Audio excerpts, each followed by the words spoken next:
Hala. Nkwaniriza gwe muganda wange mpuliriza era nga kusookera ddala njagala nnyo bayozaayoza ku buwanguzi bwonna bwe tutuuseeko mu bino byonna bye batunyigiriza byonna bye tukyalimu, naye nga nze okukomawo kwange wano okubazaamu amaanyi nti kati ankubadde tuyita mu bino byonna obuwanguzi buli naffe era byo omukulembeze waffe byatugamba. Njogera nnyo bayozaayoza okuwagira omukulembeze waffe olw'okulonda omukulembeze waffe omulungi Bobi Wine, era nga tetulinaamu kye twejjusa, buli kimu kyonna tukikoze, obuwanguzi tubufunye. Omusajja wakubadde naye akyalemeddeko, naye awulira omuliro gumutuuka, omuliro gwo gumutuuse. Tubadde tubuzeebuzeemu akabanga kano konna kubanga mukimanyi omusajja naye kyatukola. Intaneti yagyefuga, buli kimu kyonna kwegamba atunoonya, atuyigga, tetulina we tuddukira, naye nga njagala nnyo bagumya era n'obayozaayoza nti obuwanguzi bwo tubuyina. Era gwe muganda wange yenna abadde alowooza nti nno eno y'enkomerero ya byonna, nedda ssebo oba nnyabo, nedda struggle etandika butandisi. Kati struggle etandika butandisi. Okusookera ddala obuwanguzi bwo twabutuuseeko, buli omu yenna akiraba, ensi zikiraba, buli omu omukulembeze twamulonze, netulonda ba MP, kwegamba buli kimu kyonna tukikoze. Era ne bw'olaba dictator kati ng'akankana asibidde omukulembeze waka, buli kimu kyonna akikoze kigaanye. Gwe guno obusembayo, gwe guno omukisa gwalina ogusembayo. Era kati gwe muganda wange alowooza nti nno kati oba bikomye oba bikomeddewa, nedda struggle etandika butandisi. Era nga n'omukulembeze we yabagambye recently, n'abagamba nti struggle etandika butandisi. Era ye yono dictator alowooza mbuna ayinza obikavaling, alowooze mbuno biwedde, nedda struggle eba etandika butandisi. Bingi nnyo bye tugenda okuba nga tutunuulira, ngeri gye tukomyewo ku mpewo, kuviira ddala ku kulangirira dictator, kubba obululu, buli kimu kyonna kye tugenda okuzzaako, buli kimu n'omukulembeze biki byatugambye, na ngeri ki ne kiki kye beekwasa. Lwaki olowooza omukulembeze bamusibire ewaka ebbanga lino lyonna?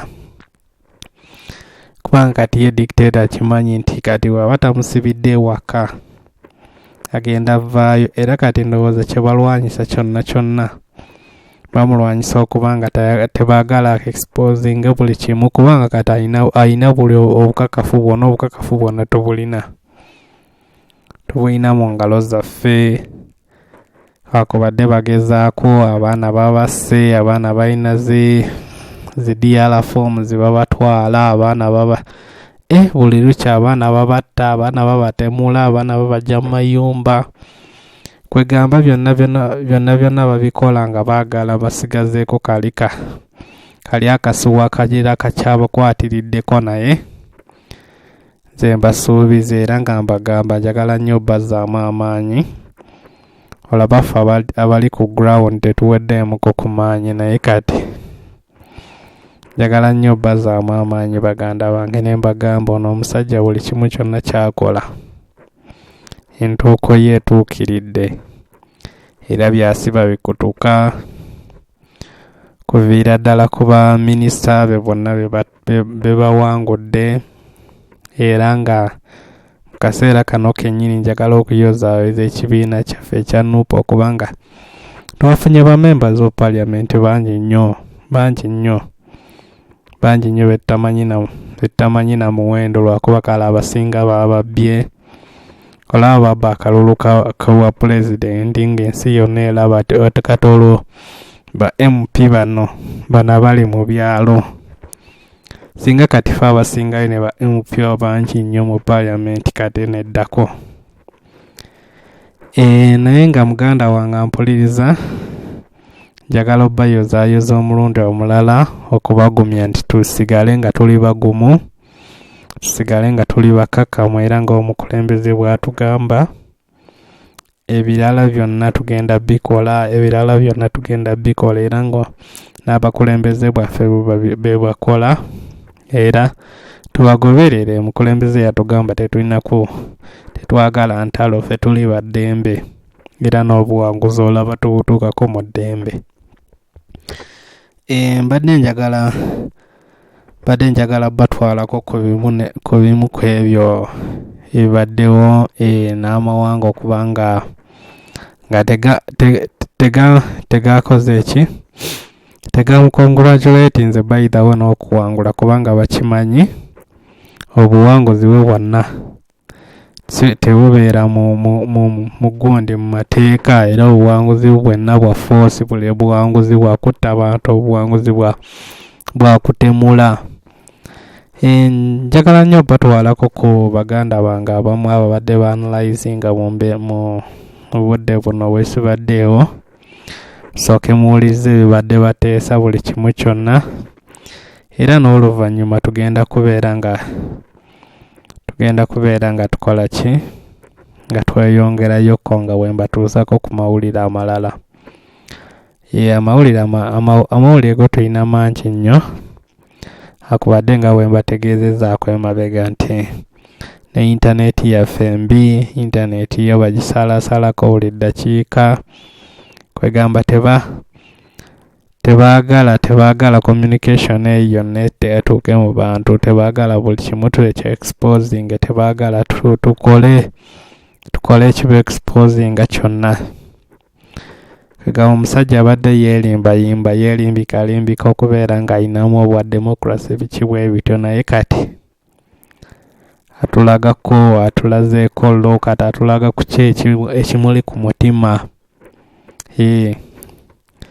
Kakati eno gye bayita dictate entuufu, musajja atandise otulaga buli kimu kyonna, era kati tulina okwesiba bbiri, tubeere banywevu, tubeere bakakkamu, era ng'omukulembeze waffe era twongere nnyo okweyagala, kubanga obuwanguzi bwe tubutuuseeko, teri kye tutasobola kugamba oba tetutuuseeko.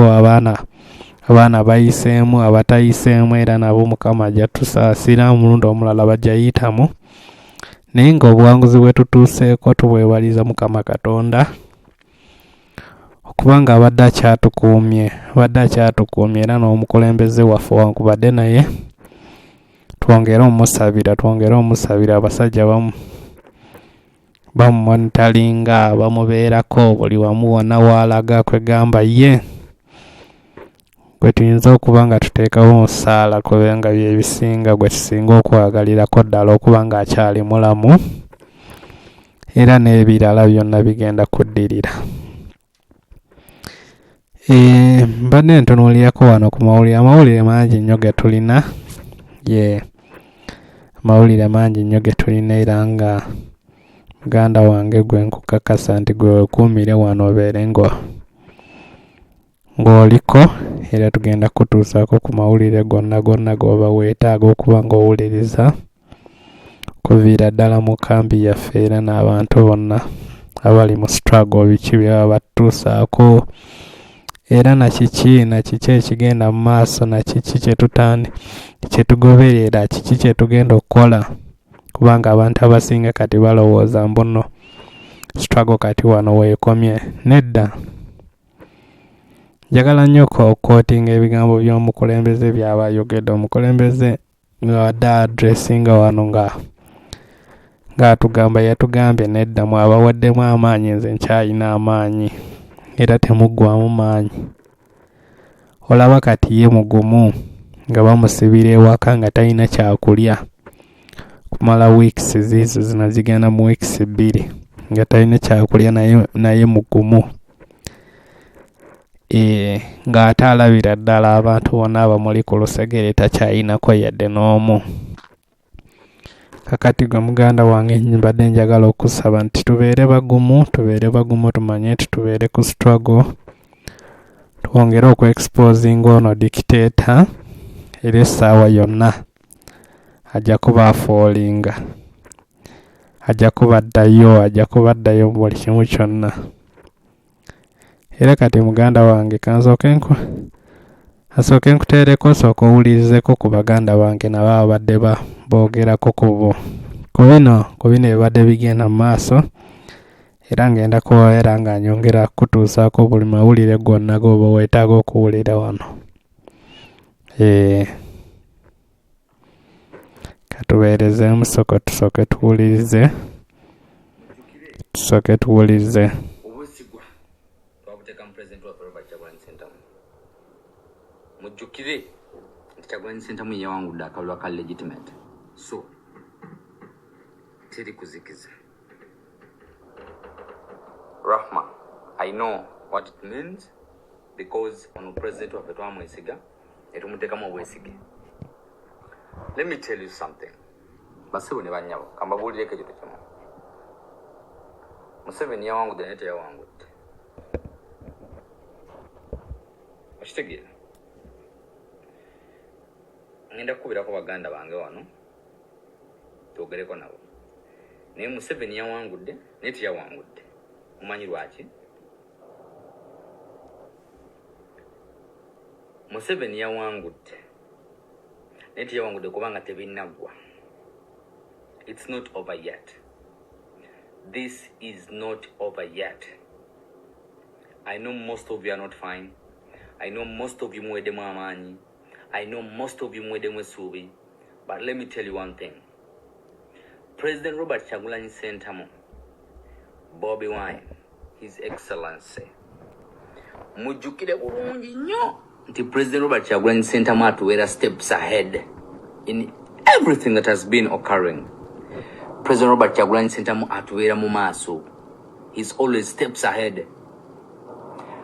Bwacha ku makya ne bagamba tagenda kwewandiisa. Neewandiisa. Ne bucha ku makya ne bagamba yandifuminze political party ne batandika oleeka naye people power terina kyesobola. N'atukuba. Fene atukubako bukubi surprise. NUP nejja. So, ladies and gentlemen, gwe wenna akyadawutinga nga ssaawa zino tulina bamemba ba parliament abali mu over 60. If you're still doubting right now, ng'okyakankana ng'okyatya dictator, it is not over. No. Mwe mulowooza lwaki Museveni ali kulwana nnyo tewali nsi yabaddemu congratulatinga. No country has congratulated Museveni.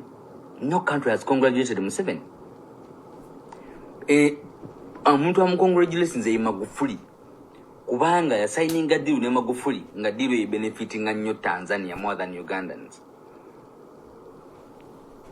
In terms of agreements, zi benefitinga Museveni, not Ugandans. Terms of government, terms of agreement, is it Tanzania, is benefiting our Tanzania. Terms of government, is mu contract ya oil pipeline, is benefiting our Museveni family. That's why Magufuli have doing, and I'm congratulating. Name Museveni, Chimulumia right now, Mutwe, tell President Nomi about the Museveni message about tweet. Now I'm tagging on tweet, and congratulations, Museveni, upon winning the election.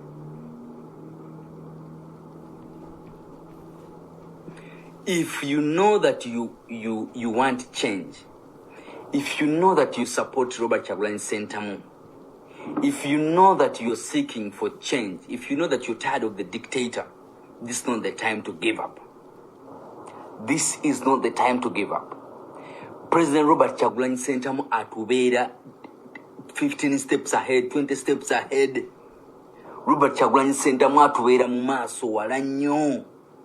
So if you know that you were in this, now you expected Byabakama to announce something else, then you joined the wrong team. I'm telling you. Yes, if you came to this ngumanyi nti byabaka magenda kera kumacha announcing ebi different ku bya announcing my dear byabaka we expected him to announce this byonna president waffe yabisuubira byonna biri mu katabo byonna bimanyi president waffe kyafuye okukola in this period of campaigning is kukunamya Museveni kulaga nti mu Uganda temuli democracy. Museveni is isolated. Museveni is alone.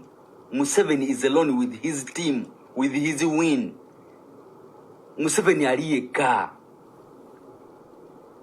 Most of you are down. Most of you are disorganized. Most of you are feeling pissed because you expected Byabakama to announce something different. Byabakama wouldn't announce something different because Byabakama was employed by Museveni.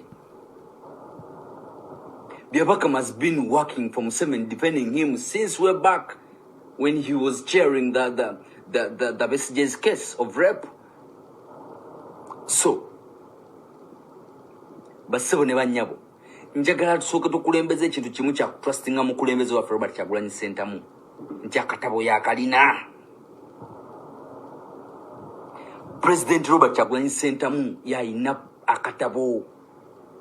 Yalina akatabo, yalina playbook. Eya kino kyonna kye tulimu. Era if you lose hope right now, that's Obera, you've not honored our brothers that have lost their lives. If you lose hope right now, that means you're not honoring International Kenya. That means you're not honoring Frank. That means you're not honoring Sekamwa. That means you're not honoring Chelsea or Mabida. If you lose hope right now, that means you're not honoring so many other colleagues. If you lose hope right now, that means you're not respecting all the colleagues we have in prisons. That means you're not respecting Eddie Mutwe. That means you're not respecting Dan Majik's fight. That means you're not respecting Nubian's fight and so many others, Sky Soldiers, so many young people, Map Media.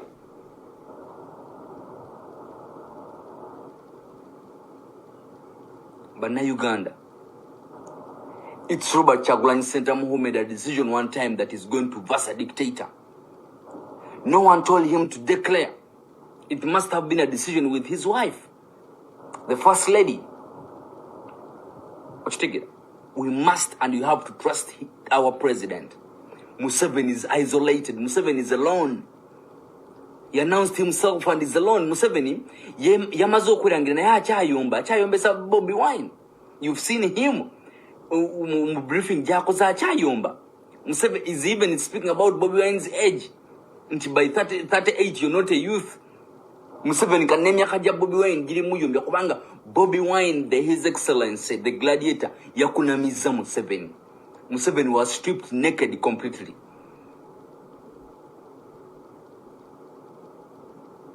Sanyu Regina, don't be broken.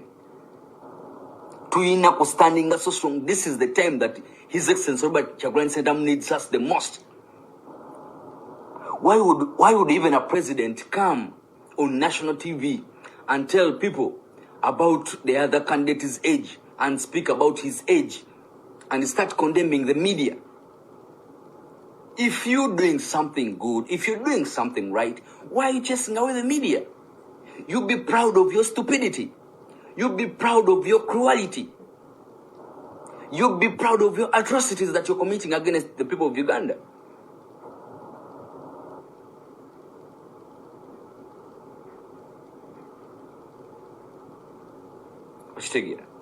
If you uba wajja mu team eno, nga teweesiga Robert Kyagulanyi Ssentamu, you are in a wrong place. We are here because we trust Robert Kyagulanyi Ssentamu. We can still stand here and speak to you guys because we trust Robert Kyagulanyi Ssentamu. And we know that the victory is on our side.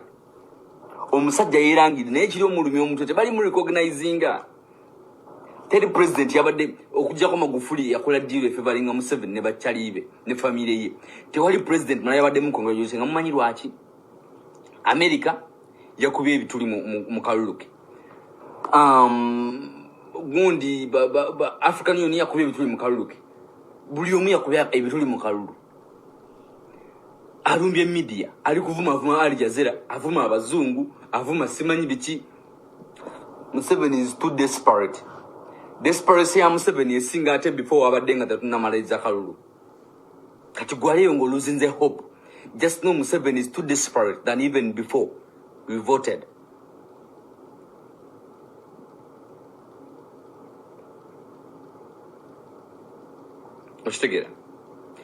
Museveni is more desperate than even before we voted. He's too desperate. Until the new dictator is in panic. Buli kimu president waffe yakirina. Akatabo konna yakalina Robert Kyagulanyi Sentamu. Don't and never lose hope. This is not the time that you should lose hope. Okitegeera? Museveni is alone. Katika mbabulire. Ntunuulira omusajja byayogera ku TV. Nga takyabitegeera. Kubanga akimanyi nti ayinza okubeerawo kaseera buseera mu ntebe.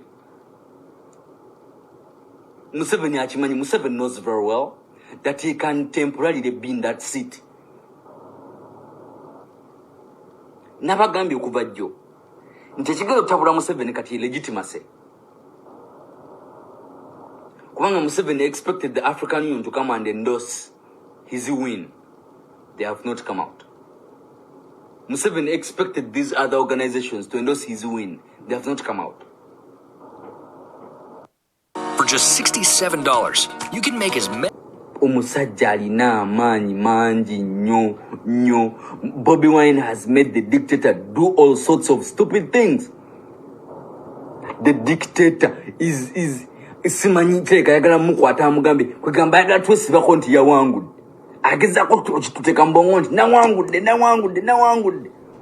Atujjukiza obululu byafunye. But Museveni got 6 million votes. You're even reminding us of what you got. You're reminding us what you stole yesterday.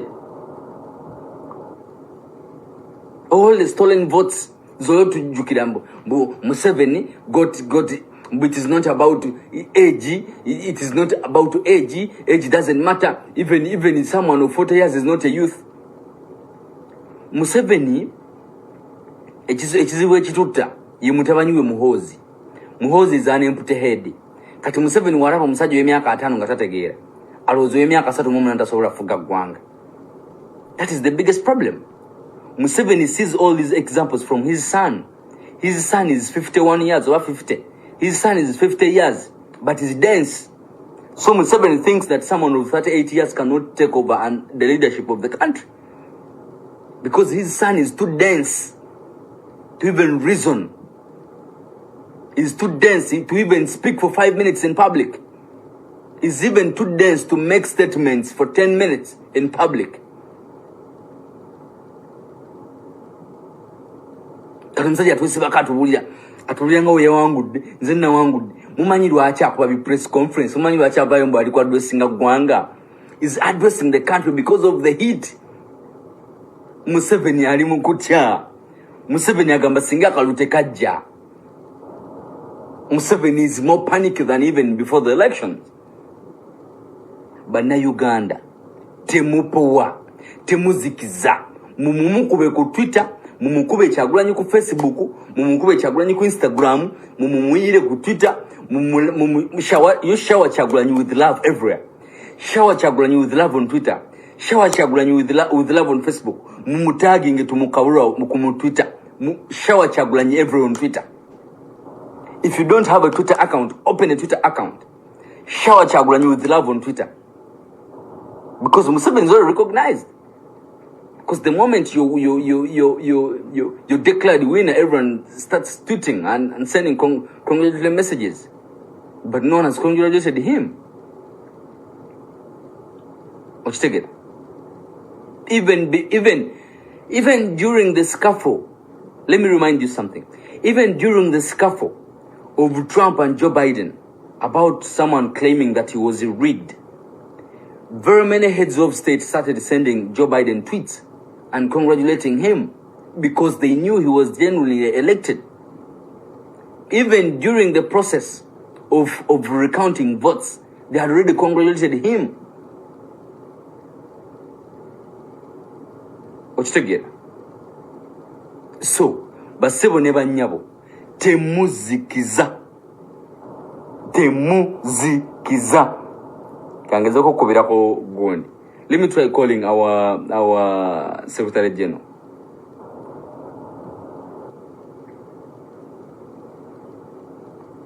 Turoba tunamufuna. Basebo ne banyabo temupowa. Museveni kyasinga okutyasaza ne social media. Akimanyi wagulawo social media eyo obutambi bugenda kuyiika bungi nnyo bumuswaze.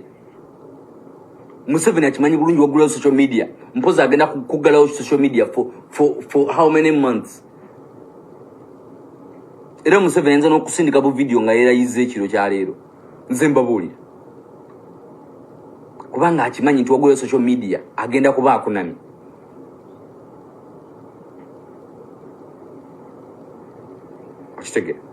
That's why he's in panic right now. Achimani people recorded so many videos. Achimani people recorded the army shooting at people. Achimani people recorded the army beating people. Achimani people recorded their army forcing people to take Museveni. That's why that's why we're social media right now. Ugandans, we have to trust our president. Ya ina kataboko nokuva ku epaka kuzeti.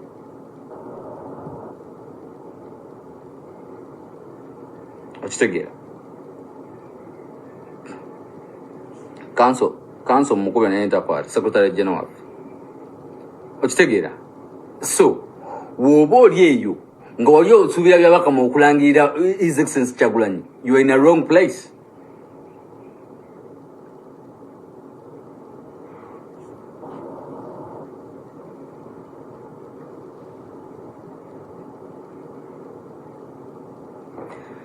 Baganda bange akatabo konna manyo yonna omukulembeze waffe yagirina. Don't be shaken. Do not be shaken. Do not be intimidated. Do not lose hope. The victory is ours. Museveni ajimanyi, so many videos are going to surface all over the internet. Ochitegera.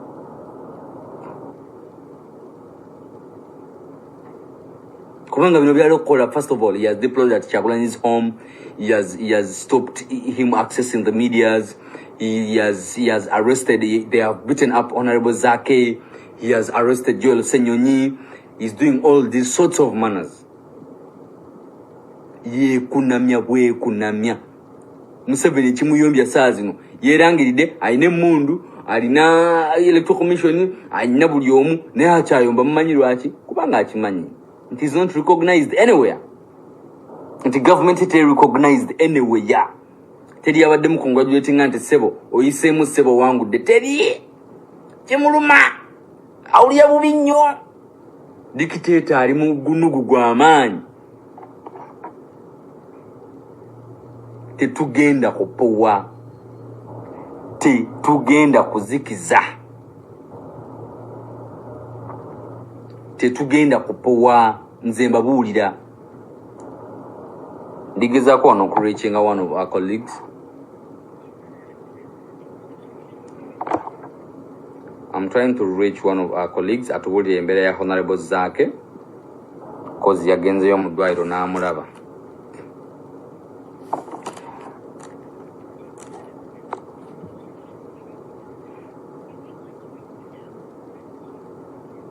Yes, Robert Kyagulanyi Ssentamu is Uganda's president.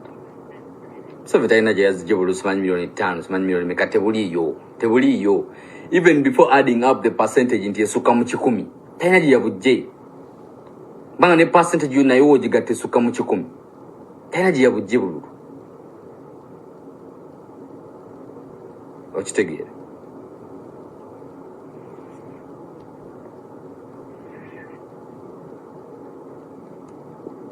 Nyabo wasize otya. Bulungi bukedde bulungi. Jituli kakati oli ku the Applets online page njagala onyonyoleko bannayuganda Honorable Zake embeera gy'alimu era bonna bakuwulira. nakozaako embeera gyali mu si nnungi singi naye nga ali bubi okutwaliza awamu baamukubyemu kibooko nasasinga ebyabadde bigondebwa kuba natuuseewo kudwaliro naye nga baamukubye nnyo kibooko kati abasawo abadde mu mbeera mbi yamukuba akayiso akamwebasaamu n'asooka neyeebakamu naye nga taliseine nakamu babadde agenze kulaba principal emagere eyo baamukubidde nebasooka ne bamukwata namutwala ekasanga tyamaze omukuba bamusibe amaletosa ennyonyi n'amugjayo n'amutwala mu ddwaliro lyesigenda kwogera embeera bwetyowerabisitaali kati waliwo ekigambibwa nti kubanga bano abasajja enkuba yaabwe kati ennaku zino bakuba ku kidneys bakuba ku nsigo wano ku mugongo okugezaako okudamejinga kidneys zo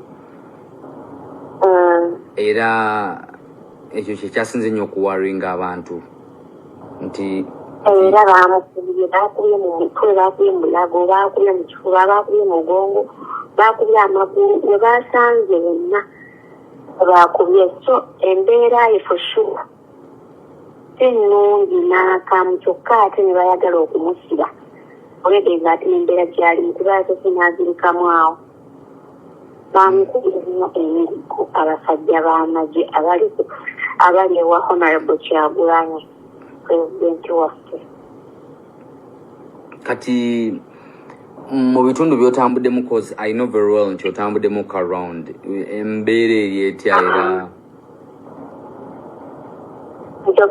nayogeddeko n'omuntu waffe omu ali mu bitundu by'e Masaka maami bamuyita Abe ng'agamba ab'amagye basanze ng'abantu nga babakuba n'abantu ne beekyawa ne bakuba abantu 5 amasasi so ne bafiirawo 5 amasasi ne bafiirawo nga abasajja ne babakuba emiggo babakuba amasasi era abamu bagenze n'ebinubule by'emiggo so ate eno mu Luweero oba mu Luweero baŋŋambye baliyo ob'amagye batandise okukuba abantu olw'okuba abantu babanjabulu bwabwe oba MP wamu n'obwa pulezidenti wabwe nga bagamba bijja bitugamba nti pulezidenti Museveni yafunye olubalangirizi Luweero ate nga bo balina kirala mu ssabo byabwe so bagezezaako bantu ba MP babe balangirire abamagye batandika okutugumbula abantu nga babakuba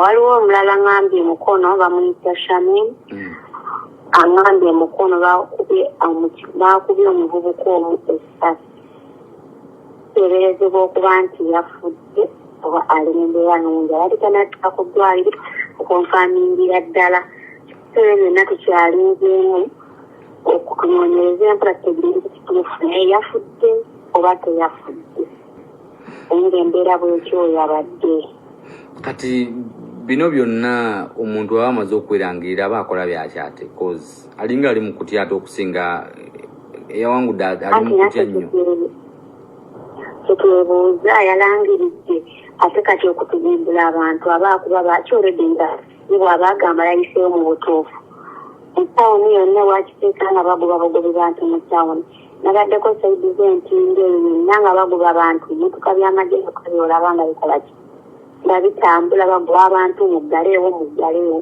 newebuuza lwaki baggazaawo abantu nga byeyakoze ddala bya mazima so tetukyakuobera obuntu bulamu tetulina tetusobola kubakola munnange naye ate bo webateekawo embeera balinga abatukuba nti tuteekewo embeera tegera kituufu kikyebategeeza kikyebali pulezidenti waffe kamuggalidde ewaka yayogeddeko ku CBS ku mawulire ekiro nempira ng'agamba basazeeko essimu ze talisiivinga ate naye takuba basooka salakoza first lady babi then ne basalako n'ebiwe takuba talisiivinga era n'ogamba nti osemberera ewuwe emigo gyegikulya nga bwolaba kyebakoze honorable zaake kati tesimanyi oba okukyalira omuntu guwa musango banagira tugamba naffe tusula mu mayumba kati bubaka ki bwe yagambye bannayuganda ng'ayogerako nabo wangisebo bubaka ki yagambye bannayuganda ng'ayogerako nabo ku mikutu gya radio? Kabaka bwe nasembye okuwulira yagambye bannayuganda tukume tukakkane y'obujulizi abulina bonna okozibona balondedde ku poliisi ez'enjawulo era agenda mu kkooti. N'agamba tugume tulonde abantu abasigaddeyo abantu baffe nga mu kabonero kaffe akambuleera bakansala bammeeya kuba nabo tubeetaaga.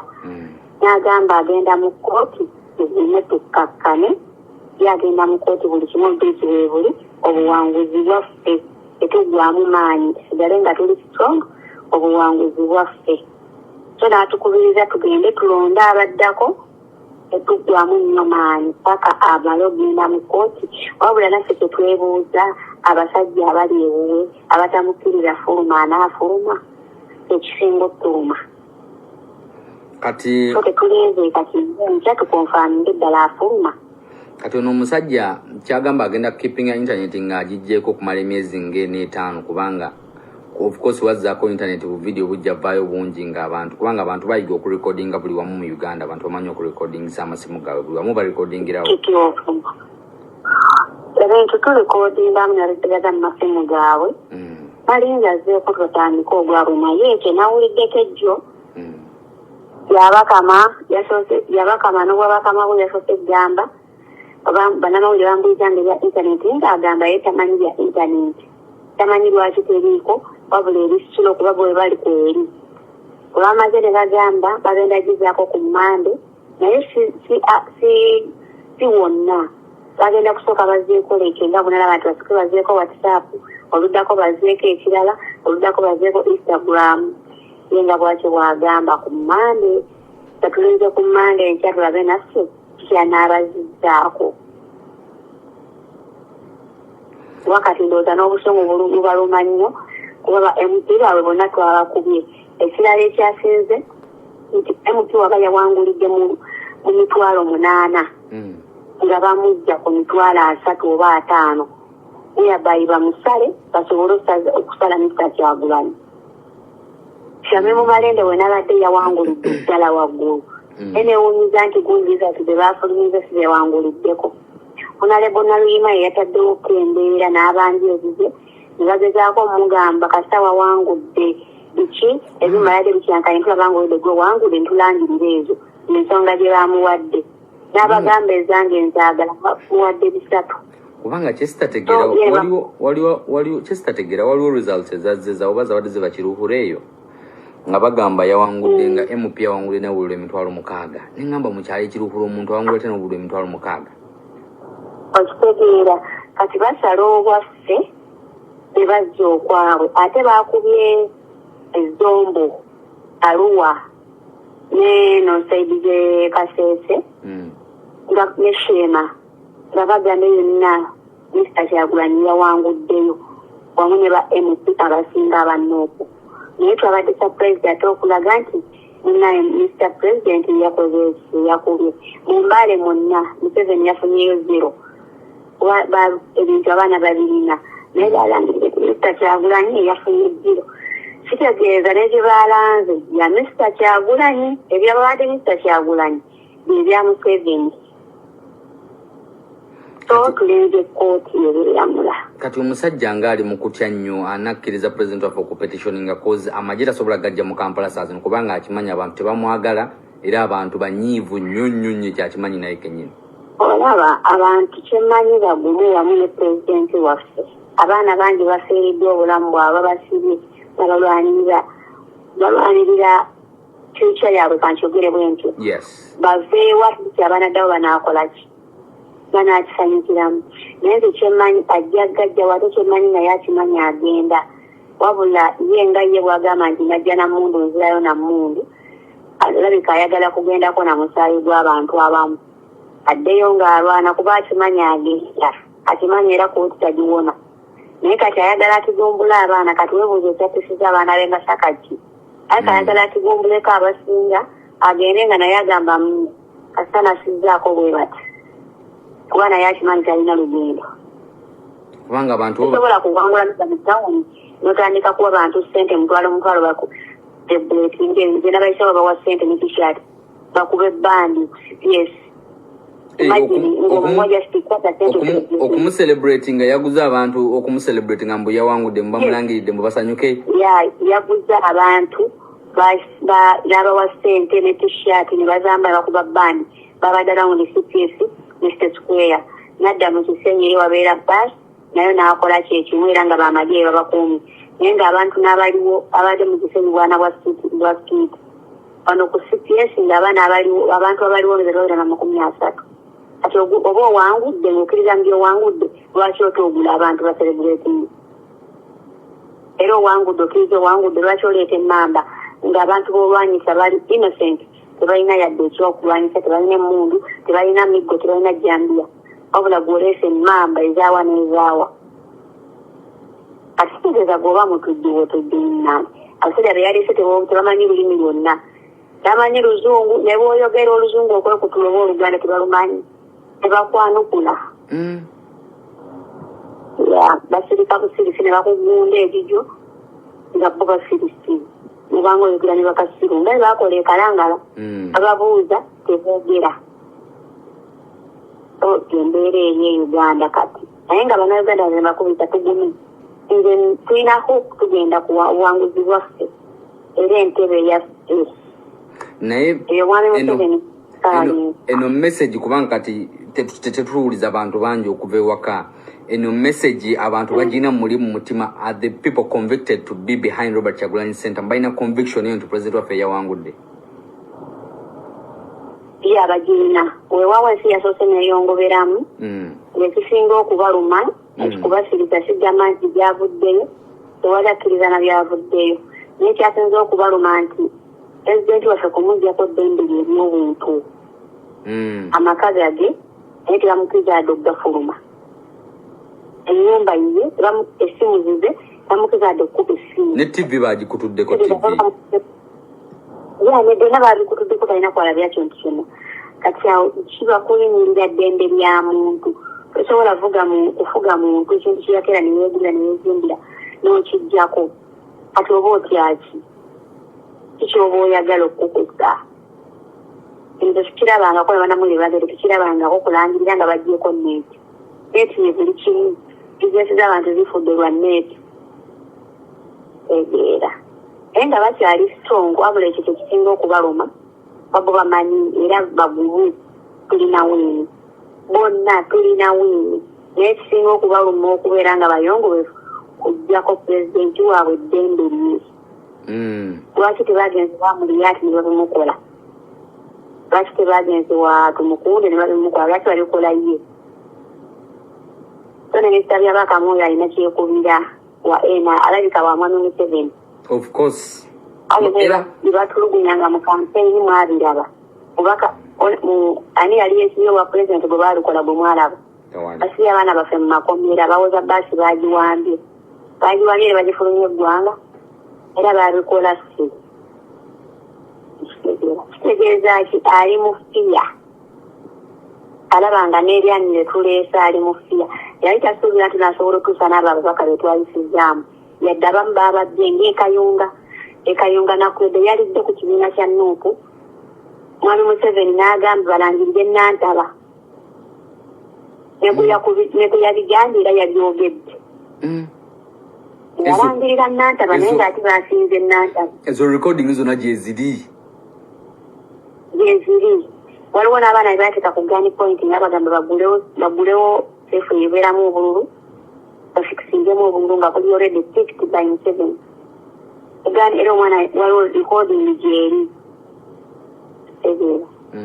gyeri waliwo abantu basaiddeyo Masaka munda ekyalo nkyerabidde batukubira essimu batugamba abamagye bajja mukaaga ne bajjawo bawuti bagana bazipiikinga ne bazikomyawo ne bakolaki basula mu bokisi abantu akalulu ne bakayuwa nabaga bagenda bakuba amasasi ne bakayuwa ne bava nawo era tebaalonda akikiba kitegeeza ki waliwo akalala era kebaagala ne bajjawo bokisi ne bazitwala ne bazikomyawo akawungeezi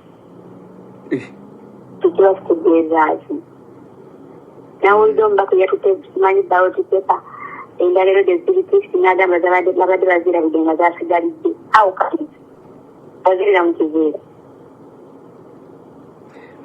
kati so ayagala kukituyingizaamu mu bwongo waffe nti yawangudde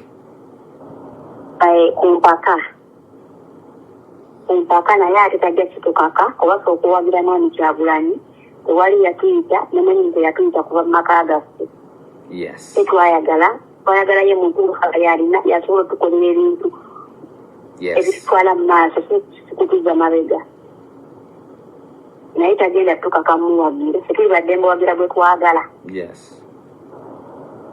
tewali muntu Mwami Kyagulanyi gwagenda ng'akonkona ng'amuyita jangu ompagire ng'agaba ssente tazirimira takikola nga ye bw'akikola ffe tetukikola so ffe tujja we shall support him to the end and we are ready to face everything together. Kati Mwami Museveni agezaako tutiisa kuba yagambye kugamba abantu balina kudda mu kibuga ky'omanda okola oba otya abantu oda ku mirimu gyabwe gy'otaabakolera tebalina kudda mu kibuga until Monday balina kuddamu okola ku Monday ekiteewo obutiitiizi yatya tesimanyi oba ziri bizinensi za nnyina oba yazigakolera oba kiki simanyi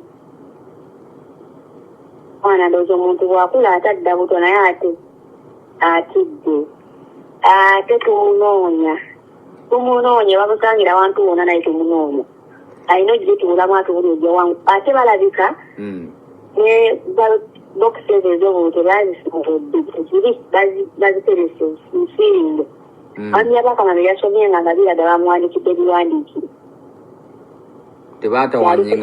tebaatawanyinanga gatta declaration forms tebaatawanyina zigatta tebaatawanyina bigatta tebaatawanyina busimulula awandikidde mwandiko enasoma bino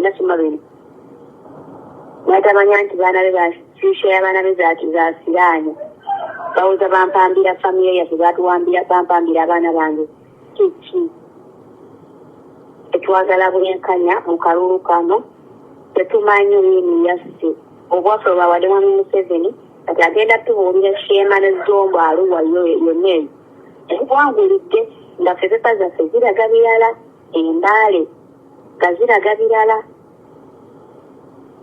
naye atubuulire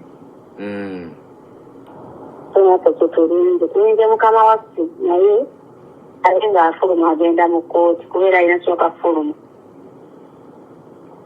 anti kati bannayuganda abasinga wano bagamba mu komenti nti kooti ya Museveni buli kimu kya Museveni oyinza bagamba ku nsonga eyo bannayuganda bagamba wano nti all the courts belong to Museveni kooti zonna za Museveni tewali kiri fruitful kisobola kuvaayo eyo ndowooza yaffe ng'abantu okimanyi nti waliyo high court kooti eza Museveni zino zaatufuuliddemu bizinensi Buganda Road simanyi kitalya Museveni kindu odi Kampala ezo zize yatufuula bizinensi nti bwakwata omwana wagira Kyagulanyi okuvaayo emitwalo 80 omwana omu ekitegeera naye waliyo gye bayita high court so bo baali bamanyi nti omusango gw'ekibiina ogwakibalama tuli guwangula anti kati ogw'omusango baali exposed to the bone ne bagamba atubireke ne bagamba omulamuzi asala ebituufu olaba n'emyaka twabawangula kubanga yali yeeyambudde kati pulezidenti waffe kyakoze ekisinga kyakumwambulira ddala completely okitegeera kati kimanye neguno gwe nyini okuva gye twatandika tuyadde mu kulwana iyo guli kati era neguno tugenda guwangula tugenda mu high court tugenda guwangula kuba kyemmanyi omulamuzi waba atuula era asaba byonna ebivuddeyo n'asaba empapula oba buli ne baddamu ne babugala kati balete bokisi n'afiirire tebasobola bubala abo kubanga ne DR forms zonna nfu kyemmanyi guno gususe ku Uganda Kenya babadde babala obululu obwo bafunye results endala okitegeera Uganda erina ndala bagambye eyabadde ebala abaana babadde bakozesa zisatellite nga baweereza ku vooti babadde babala kati bamanya nti Uganda nga ye teri yokka mu kubala obululu obwo yadde abamu baatuggyeko naye buli mwana alina results entuufu ate era buli mwana mwetegefu oziwaayo kati awo tugume tewali mujamuzi asala kintu ng'alaba obujulizi bwera anti n'ensi yennyini eba ebatunuulidde kubanga kati eyo petition ebeera kugenda worldwide okitegeera worldwide ate nga tasobola gamba nti muno nga mulisaliriza never kati ekyo kiba kisusse ku Uganda yo nga ye abo banga batuufu lwaki baaganya ababadde bajja okubalowolwa okuva ebweru n'abuuza yayagala kinaana webanga tebatya baali baatunya kinaana ebakamana gasaagala njagala kuguma bataano lwaki baatidde okubaleeta so kati eno yonna siya Bannayuganda tugume wini yaffe tulinde tusabe busabizi pulezidenti waffe aveeyo gyali waka mu home arrest oba amaka agalagga ebizinesi okitamanyi ndowooza tebawula state house namagere state house ya Mr. Kyagulanyi so si galaxy y'amagye galaxy y'amagye omubaka bugerere mwami Museveni akwate obuntu bwe bwonna buyinza emagere abuggireyo Mr. President waffe kubanga eri ddembe lyega ly'amaka gage n'okwata ne baasikaali yabuze kubambwa nawulidde mbu helicopters zeetolola mu Uganda mwonna buli kaseera ennene ezibu ate nga ziyita kumpi ng'abasirikale mubalaba yes nebafuuse budroni enyonyi zifuuse nyingi balina omotoka obumpi sibulabanga nako budroni buno bu-spy drones buno obw'omu bbanga bukamera obwo budroni munyenyezeenanga emunyenyezeenanga ezo anti aziyita munyenye munnate tugambe buli kutambula buli wamu bulawuna bagambye ekyabadde ekyebandonga kiko baana masasi gegavuga budroni kwetala kwetala kyobaira wangudde mbituufu ono omusajja naye akimanyi agenda era akimanyi obuwanguzi si bubwe naye kati okimanyi nti Museveni atya bannayuganda okukuŋŋaana okubeera kati nga mu business district eyo atya bannayuganda okukuŋŋaana okubeera nga bali awo nga bali wamu era kasabasanga mulinda 15 babuuza kyemuteesaako nga mikikaho ebibuuza kati abantu bakuŋŋaana banatera kujja kugamba mmanyi basulemu babiri obwomu so embeera eri mu Uganda ensi yonna nsirifu ewe nyini alabira ddala nga yabbye bukyabba naye byabakama bukyababba enbalidde empa abaana kuba egenda balakira obujulizi tubulina byonna bye bakola tubirina era tulirwedde bafeesinga kyabamanya mwanyinaze sibula abakuwuliriza mu ddakiika ng'emu banokwano mwenna abatuwuliriza banayuganda bannaffe abali Yesu abali London abaliya everywhere mu nsi yonna stay strong tusabire pulezidenti waffe kubala ensonga enkulu ave mu home arrest bamuddize eddembe lye kisinga okuluma so obuwanguzi tuli nabo naye nga abali e Uganda mbakuutira kimu tugende tulonde bakansala abasigadde ne bammeeya omuloodi mwali Nabiira bakansala tubalonde bongere okuweza ababaka bwembakuutira era nomwami Kyagulanyi we yabadde ayogeddeko tetukowa tusigale nga tulonda paka kwasembayo etulinda nekinaava mu kkooti Nabiira tumulondese busungu na laavu ogamba tumuwe n'obululu obwakajjanja olw'okubanyiza tubawe n'obululu obwakajjanja obugenda obbanyereza ddala oba omuloodi ye tumwagala kati tulina kikozesa ffenna ababadde bagala tebaddamu kulonda mbegayiridde tugende tulonde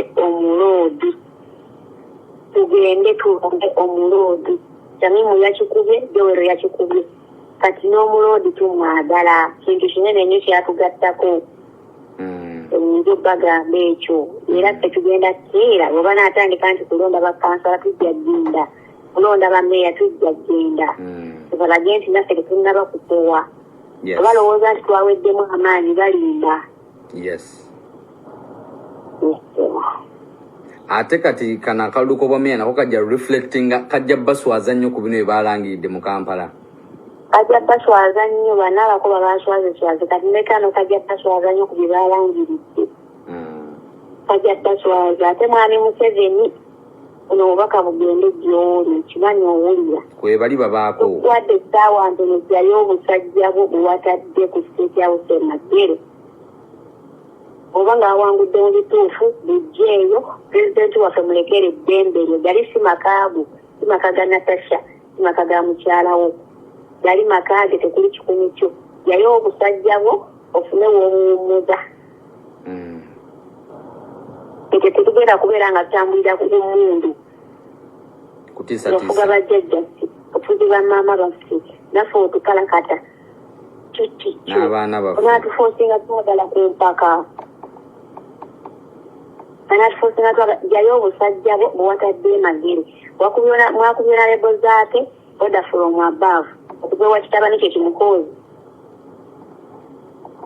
naye yessaawa apaakinga ebyo omukozi bababuuza buuza akulira amagye wiziki kakati tetugaana kumusaba kozi jayo obusajja bwo obubaka buyinza omulekera eyo naye wata kyalina kyatugamba kale toyanza nnyo mwannyinaze kale mukwano musibe bulungi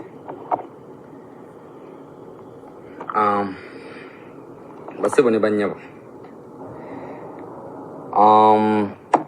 dikiteta yali mukutya mukkirize mugaane dikiteta yali mukutya dikiteta ali mukutya jajja omusajja w'emyaka ekyenda oyo ali mu kutya nnyo nnyo nnyo njagala kubira ku Geno Sauda naye kireka ekifo kyalimu tekirimu network. The calls are not going through. Ladies and gentlemen, what is happening in Uganda right now, it's more than even before the election, because Museveni is in fear. As she has said, the spy drones are all over the skies of Kampala and Uganda. They are trying to instill fear in people. They are trying to intimidate. The helicopters are hovering all over the cities. So if the helicopters are hovering all over the cities, but to take a move obutitizi bagezaako okunstillinga fear mufe mu mitima gyaffe naye nga abaana bakimanyi nti pulezidenti waffe yawangudde akaluluka. Pulezidenti waffe yalina pulaani A, pulaani B, pulaani C paka ku Z. Tewali mulala asobola bitukolera bino. Yalina akatabo.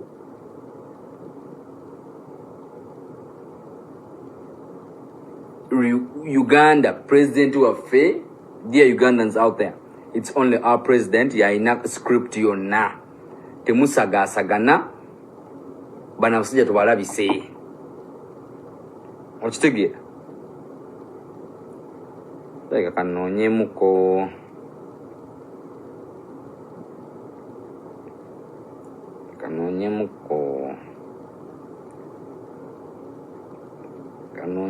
wano muganda waffe ono batunamufuna ayogereko naffe mu bigambo bitono nnyo kubanga kati man everything is chopped off. People, no electricity, no internet, no social media. This is all signs of cowards. These are all signs of cowards. We cannot communicate with people home. We cannot get anything. We cannot see nothing. I mean,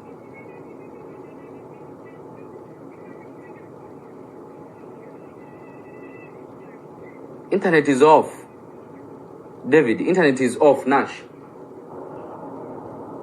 The internet is off. Okitegeera. So, ono musajja ali mu kutya basebo ne bannyabo. Temupowa.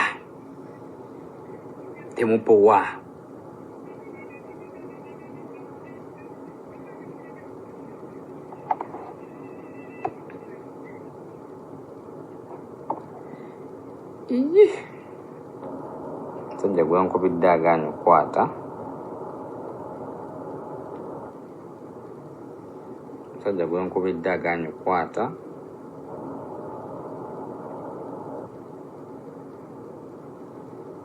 Nabadde mbasuubiza bambi ne mbagamba nti ngenda baleetera Honorable Zaake twogeremuko naye nayogedde ne Ashraf. Unfortunately twaba tetunayitawo na ssaawa ziri awo, then musajja ne bamukuba bubi nnyo, ne bamukuba kidneys, bamukubye kidneys and man bana abasajja kati batunza bazikuba ku mugongo ate omuntu omukuba at the lower back oba damaging a kidneys. So these people are murderers, these people are killers.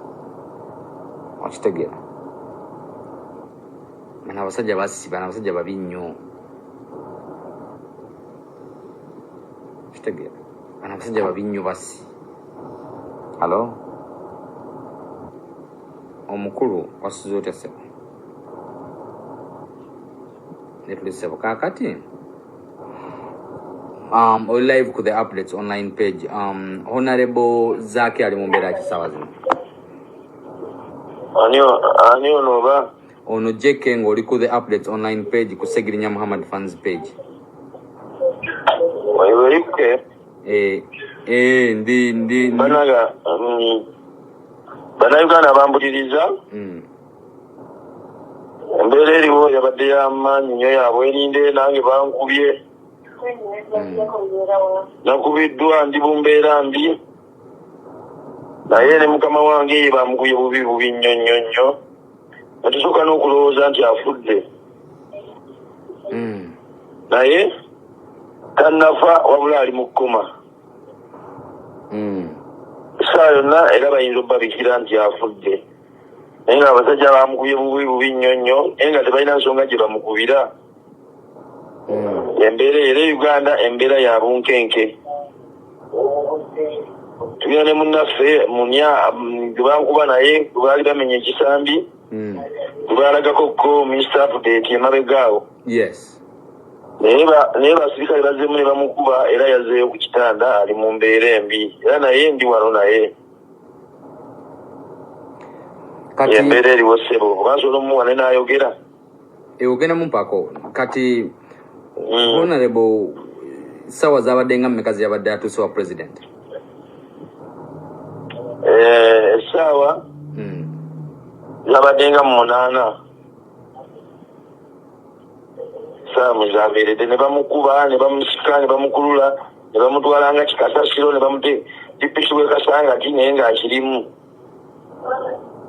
ne bamuteeka mu kkomera kasangati, ne bamuyingiza mu kkomera mukulule, bamuyingiza mu kkomera kasangati nga bakulula mukulule. Kyolo sanyonyi olwazze ne bamugamba yangu omujji wano tafiira wano, ne bamwanguya mangu, naye nga basoose kulimbalimba bantu mbu bamututte Nalufeenya, ne bagenda okulaba nga kibalemeredde, ne bakola batyo. Eso muganda wange mpako era Uganda tuli mu bunkenke. Museveni yeewera agamba agenda kutukuba e Masaka, bassa abaana 4 ne bawusa Honorable Sseggona naye bamusse. Embeera eyo eriwo kati e Uganda. Mpako comrade oyo gw'oli naye awo gwe bakubye comrade uno bawusawe.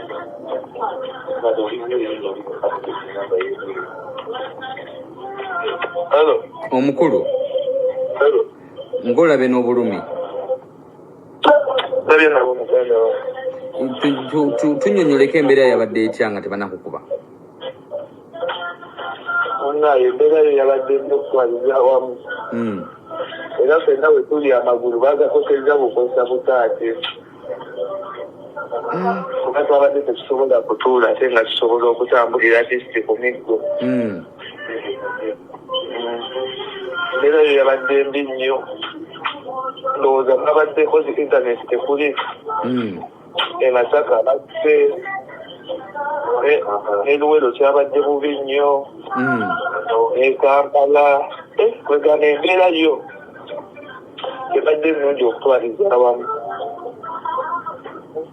Honorable Zaake kata lugende.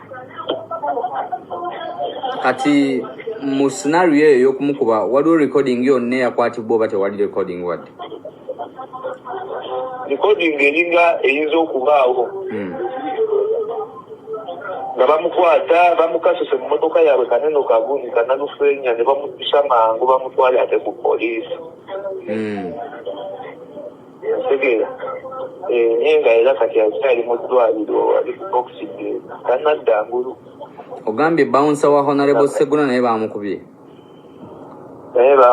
bubi nnyo kati embeera mbi nnyo oyo ye yafudde oba bufiifu naye nga bwe bakomye okumulabako nga bamukubye bubi nnyo era ng'ekigambo kaasule yali ku mimwa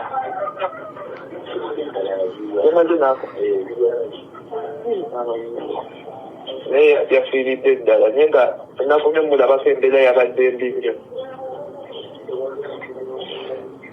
kati bannayuganda njagala mubasindikirewo bako obagumya mbasiibule cause embeera kati weeri awo si nnungi.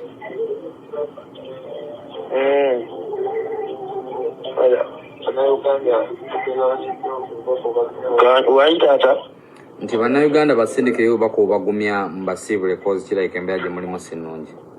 bannange nze sikutiisa sikwogera tewali bubaka bugumya bangusa kati buli munnayuganda ali mu kufa embeera eyo eriwo olaba kati batandika balumbaluma kati tuba akafaananyi olabe olaba akituusiza ku nalebozakolo omuntu wa wansi omanye ekiriwo kati kumanya ku muntu wa wansi binene nnyo bingi nnyo babikola jukira beewaana tebalina kamera beewaana tebalina social media kati bakola olaba bati babikola luli nga social media ebaddewo okiraba kati bwetali nga bali mu kutu kitegeera kabulaza ekiri e Uganda bakiriza bannamawulire kugenda wa pulezidenti bonna babagaana ninako social media ziddeko ogenda kulaba ebifaananyi olabe ezi vidiyo ng'abasajja babba obululu origino ng'akwata mulu n'azitunuza mu bantu n'agobawo abantu babba obululu okitegeera naye ng'abantu balonze mu bungi nnyo nnyo nnyo embeera eyo eriwo ne muganda wa pulezidenti gwe bayita Boti abadde yeesimbyewo Gumba disitulikiti naye bamukubye bubi nnyo era ne bamubba n'akalulu. Sister wa president gwe bayita Boti abadde yeesimbyewo Kanoni Woman MP Gumba disitulikiti embeera eyo eriwo taata. kale muganda tuyanza update yo naye katubasabire inshallah naye nga ffe tuli mu mbeera mbi muganda wange era mbadde nze nyina kyenkusaba taata mbadde kusaba abantu bampere kanamba kange ak'essimu sobola ofuna ku buyambi singa ondabako sobola kukubira ekifaananyi nenkusindikira embeera mbi taata kapiningewo wano kansomere enamba yange eri 0708 10 19 eri mumanya ga Juliet Nanfuma 03 0708 10 19 02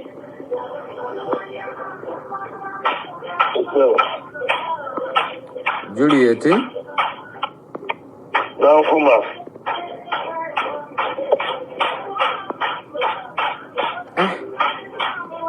abantu kabagezeeko kuterako ku kantu kale taata naye mubeere solid muganda wange tetugenda kuwummula taata oba nvunde okuwuluka ku bunde kasamba nga nfuna nga bankuba ebipiso bisokwentereeramu bwembulanga obulumi tebugira tetusinza mukono tetutidde naye esimu mugjeeko location balime banoonya kubanga wano abasajja zino gundi zona live zino babeerako nga bawulira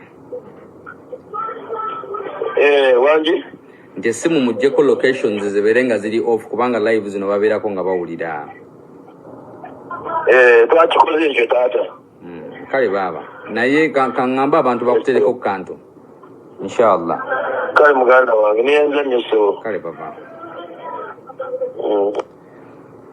bannaffe oye muganda waffe Ashraf Security. So oba olinayo $5, olinayo $10, olinayo $15, olinayo $20, olinayo $5, olinayo $10, please badropingireko cause ye twamulaba Mr. Update yamuleeta wano ku the updates online page ali mu mbeera mbi nga ekisemi nti bakitadde ku kigere, and so many people visited him during that period. And tukimanyi bulungi is a very hard working man. Ye musajja ku lunaku president lwe bamunominating, omusajja yalemera ku president paka olunaku lwaziba yamukwatira wansi awo ku ttaka nga tayagala basajja bamugjewo kuba mutwale, n'amukwata mu kiwato n'amulemerako, era ne babayingiza bonna paka mu kamotoka ako ne bavuga paka waka naye nga kwali ku president, kubanga president wabaako n'omuntu owokubiri oba omuntu yenna nga bamukutte naye at least obeera secure nti waliwo tebajja mukola bintu bimu, okitegeera. Naye oyo guy fighter, oyo guy yasalawo kufiira mu struggle oba kufa be balwanyi baffe betumanya abaasalawo nti oba kufa, okitegeera, bo baasalawo Kyagulanyi ngaali safe at any cost. So let's try to contribute for them something. Yeah, naye ng'embeera yo si nnungi eri waka. Munfunire ku namba ya Council Muwada, oba aliwo alina namba ya Council Muwada wanongezeeko mukubirako, tubuzeeko Council Muwada oyo tugezeeko kwogerako naye, MP elect Kyadondo East kangezeeko kubirako ne Kaziwe Bashiri, kansooke nkubireko ne KBM tulabe oba essimu anagikwata. But what you should know nti oyo guy ali mu fear. Dictator is in fear. Kate dictator tamanyi manje tugajja kubanga tujja pushing forward tagategeera, okitegeera.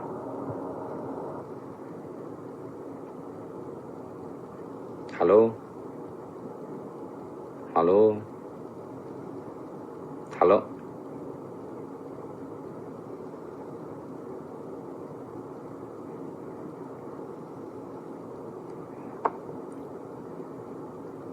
Kansooke nnoonyeko wano Kaziwe Bashiri Mbazira naye oba essimu anaagikwata twogeremuko naye. Dictator yali mu kutya. So bannayuganda teri kuzikiza, teri kussa mwoyo, teri kupowa. President waffe tumusindikire congratulatory messages zitambule. Send the president congratulatory messages buli wamu, temuzikiza, temupowa. This is a people's struggle. This is liberation. 2021 mission, 2021 mission. Mukitegeera. Ya Damali agambye amwaddeyo 10K. Damali Mirembe bambi, thank you so much. We bali kuyamba kabulaza. Damali, thank you so much. We appreciate. No, bagambye nti bawunsa Honorable Sseggona bamukubye era ayinza okuba yafudde. Thank you so much bambi oba otaddeyo akantu.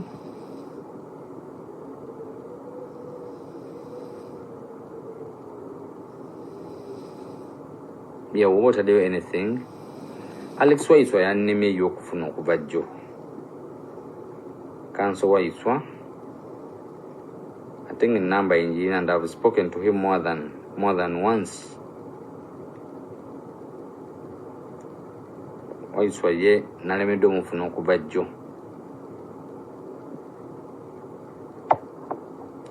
Yeah, tusindikireko Ashraf akantu konna ke tusobola.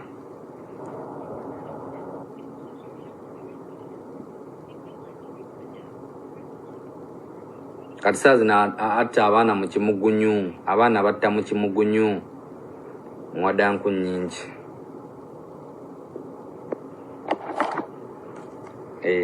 Kati soka tunoonyeko wano this legal brain. Namba ya Waiswa teriiko.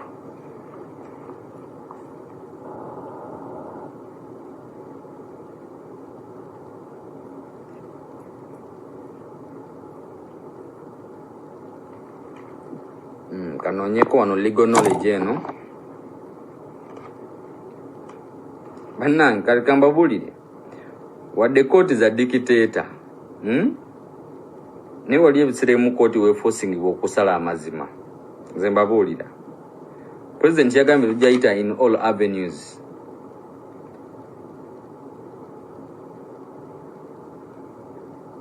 President yagambye we're gonna go through all avenues to make sure kati avenue na jetulina tugikozese.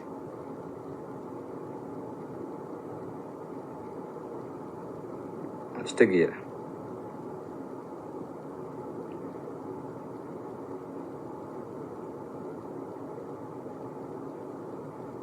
don't be shaken, don't lose hope.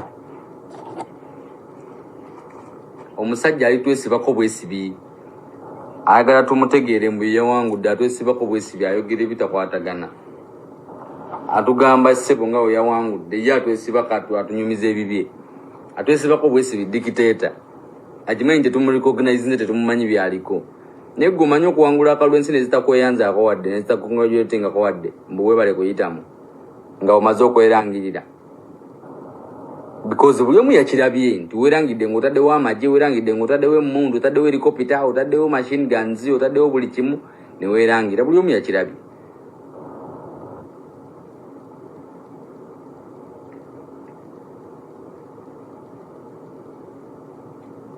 Bouncer wa Segona swengerengezezaako mukubira naye takutte. Bouncer wa Segona bamukubye obubi nnyo era kiteeberezebwa nti yafudde.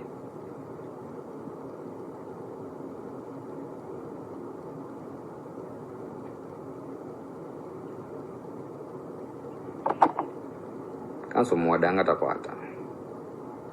Namba gye mumpadde ya muwada yentuufu?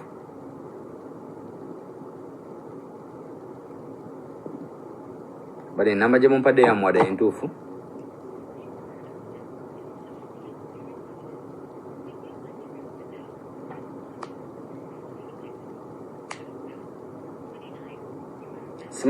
Simanyi obe namba ya kanso muwada gye mumpadde yentuufu?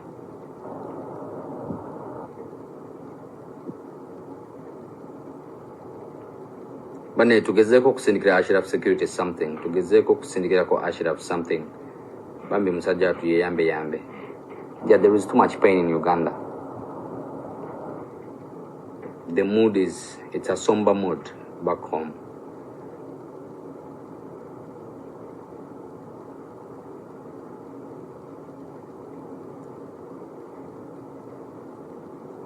Yeah, that's the number that is pinned there, Ashraf. Na eri manya ga Juliet Namfuma. Nengo sindikira obuyambi obusindika Ashraf Security. That is not picking. Simanyi obamu. Ne Bashir naye takutte. Ya ne Bashir naye takutte.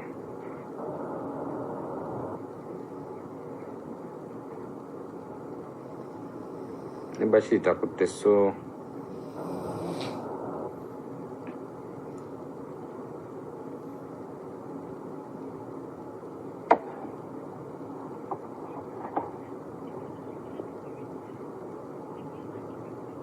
Sauda naye namba etayiseemu.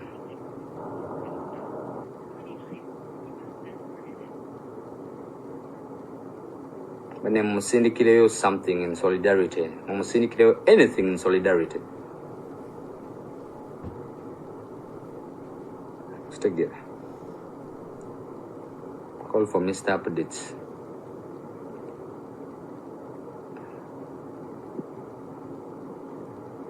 It's not pinned. It's pinned. More, it's pinned. What about the cameraman for Bobby Wine? Siba.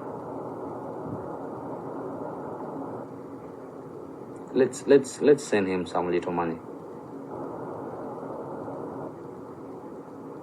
Yeah, that's very possible. They might not be picking up because of security reasons.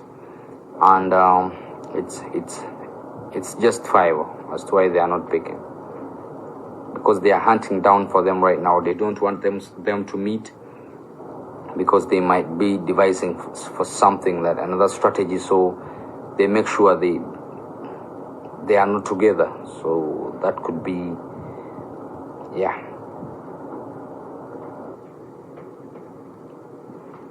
Kobira Junior. So, basebo ne banyabo. Kambaleke na nkampo yomuko. Sawa zino ziri mukaga kitundu. Yeah.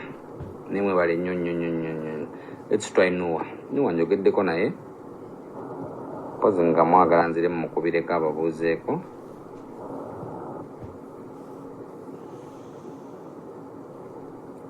Anzire muko Sauda.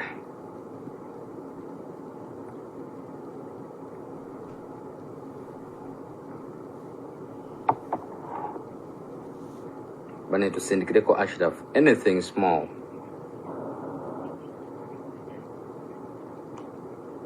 Let's send Ashraf anything very small that can help. Konna kosobola bambi. Sina namba ya Shamim, by the way. Caroline. Sina namba ya Shamimu na eno. Yeah.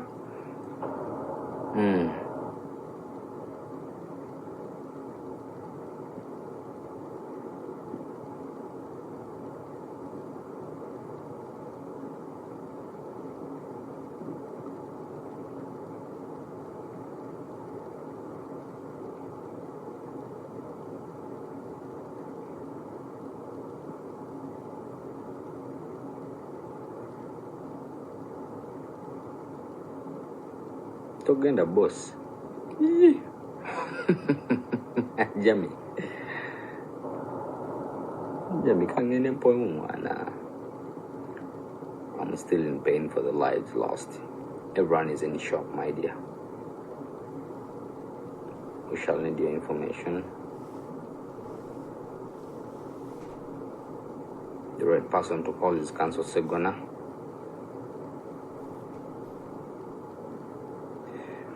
Yeah, banna ikambalike kampo emuko inshallah tujja kwatagana wenaba mfunye obudobo komawo wenaba na update ndalya kubanga lero nabadde ma promises nti ngenda kujja ne honorable zake naye mwalabe kyamutuuseko mawule ganna kunyuma uli mabinyo, but let's keep strong because during this time Museveni has an advantage that the cameras are off. I mean the internet is cut off. People cannot share what happened during elections and our post-election violences that are happening right now because it's the army right now unleashing violence towards the people. And people have covered, I know people have so many videos, but they cannot reach out to the world because of the internet. So, Shamim Marende.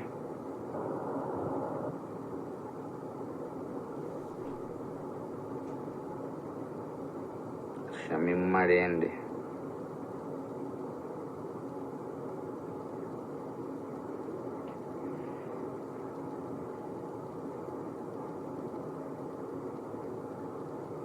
Shamim Malende.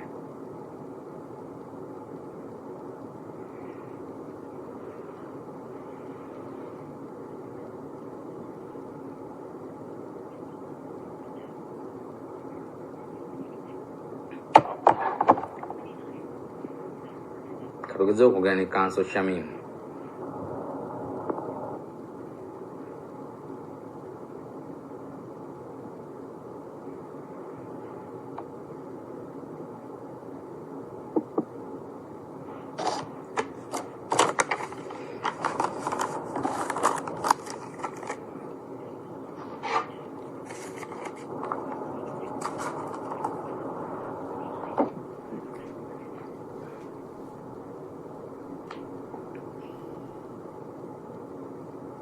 Yeah. Congratulations to our president. Yeah, Hamidu Mulindwa. Hamidu, thank you so much, my brother. Mulindwa, thank you so much. You've sent 53,000 to his number. Thank you so much, my brother. Thank you so much. We appreciate. Yeah. Thank you so much, bro. Mulindwa, everybody knew baba.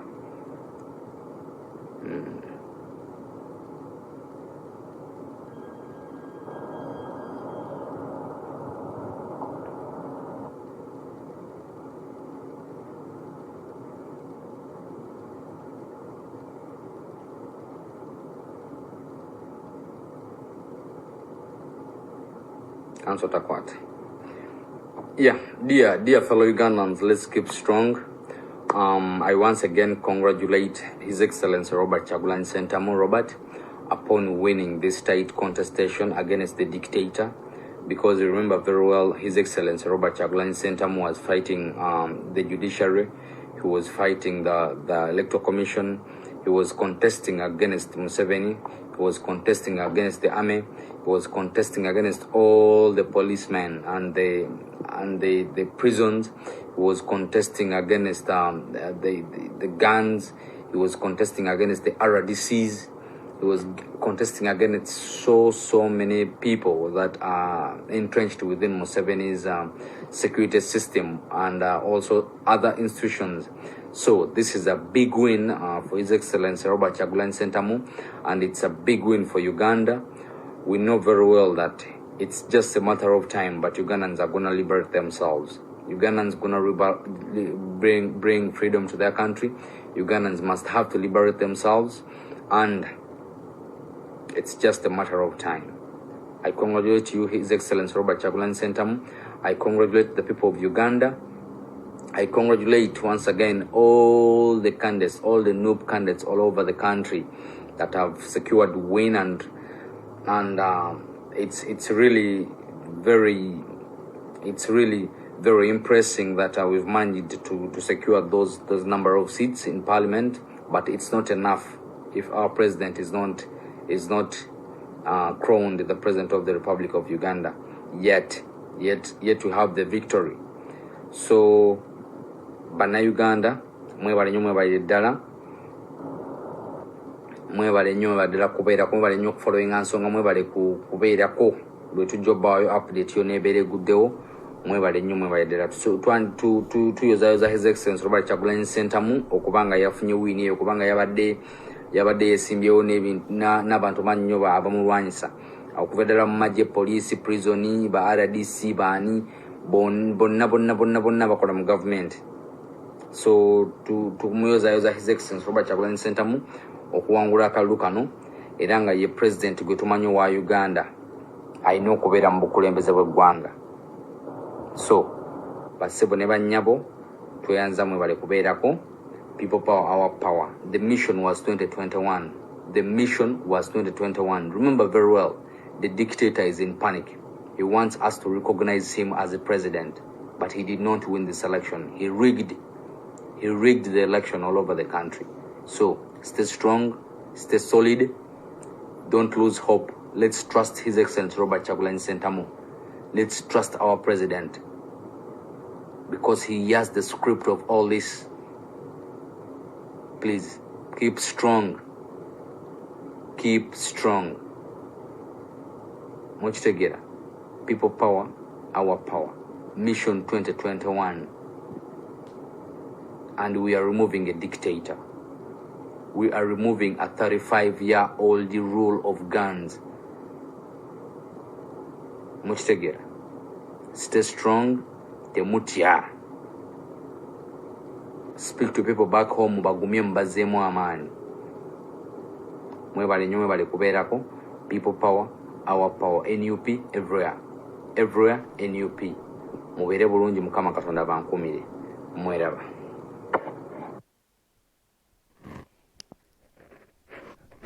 People power, our power. Byebyo njagadde nsooke mbaweemu koko ku baana bali mu struggle, ababazaamu amaanyi, muwulireko ku bye bateesa, muwulireko buli kimu kyonna. Naye nga byonna tugenda biyitamu. N'omusajja yeekaza bwekaza, naye akimanyi agenda. Era kumwe bannanga abali mu struggle mbagumya, bagamba musigale nga muli bagumu, obuwanguzi tubulina. Obuwanguzi teyagenda bututwalako, kubanga twaviira ddala emabega nga twogera ku 2021. Era kati yino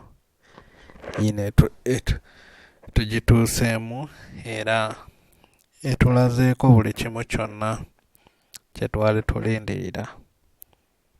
temulowooza muno twali tuwoza 2021 oba omukulembeze waffe yatugamba 2021 nga biri awo ku mmeeza. Mujjukire teri dictator asobola kuwaayo buyinza ku sowaani eryawo. There's no dictator who can give you freedom on the silver plate. Tesobola beera bwekityo. Era nyongera obbagumya tugenda kubeerako twongera keepinga track tufune ku mawulire buli mawulire gonna. Buli balwanyi bonna abaana bonna abali mu struggle tugenda kuba nga tubatuusaako abo bagumye abaana bakyali bagumu. Tumanyi struggle yaffe era teri agenda tulwanirira. Ffe abalina okwewaayo tukole zisaddaaka zetwesaddaaseekokko era tubeerezeemu kubanga era kati Uganda tegenda kukoma.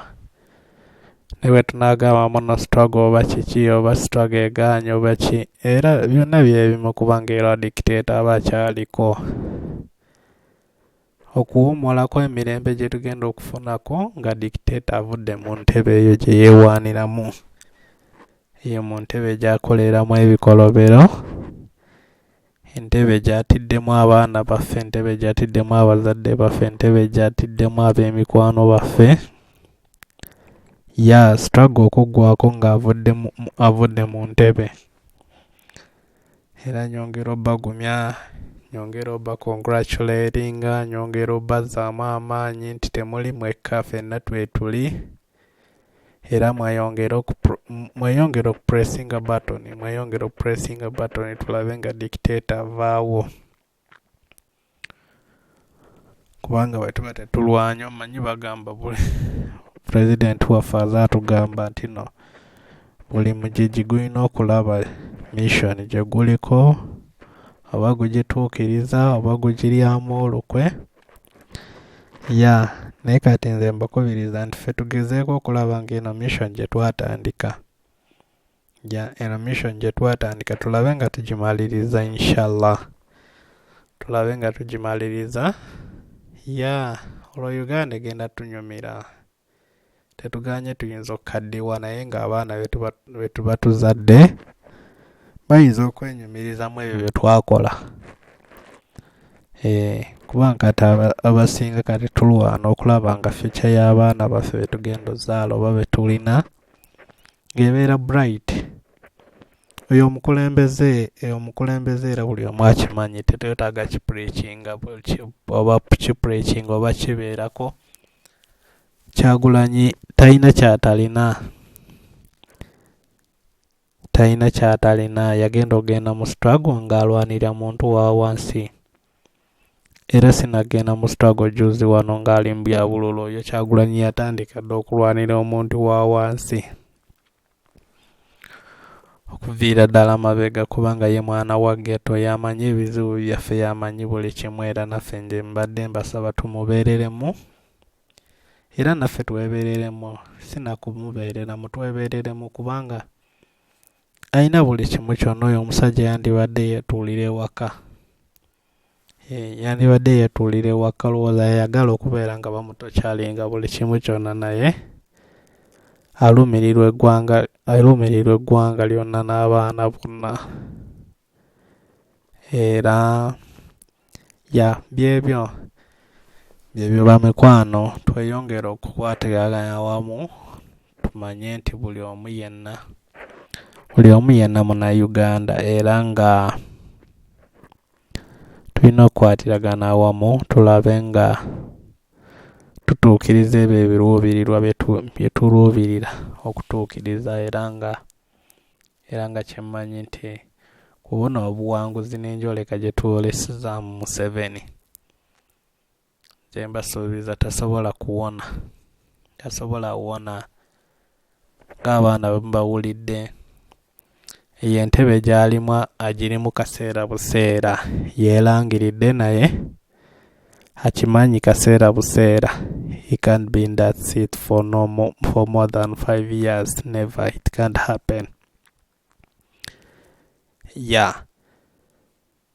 ngenda berekereza amawulire mangi, ngenda kubanga mbatuusaako abaana bonna, ngenda kubanga mbatuusaako buli kimu kyonna, ngenda kubanga mbatuusaako n'ebyo omukulembeze byaba atugambye buli kimu kyonna. Ngenda kubeera nga ndi committed okulaba nga buli kimu kyonna ekiva mu struggle kiba kitutuukako. Kambagaliza okubeera obulungi, tunaddamu.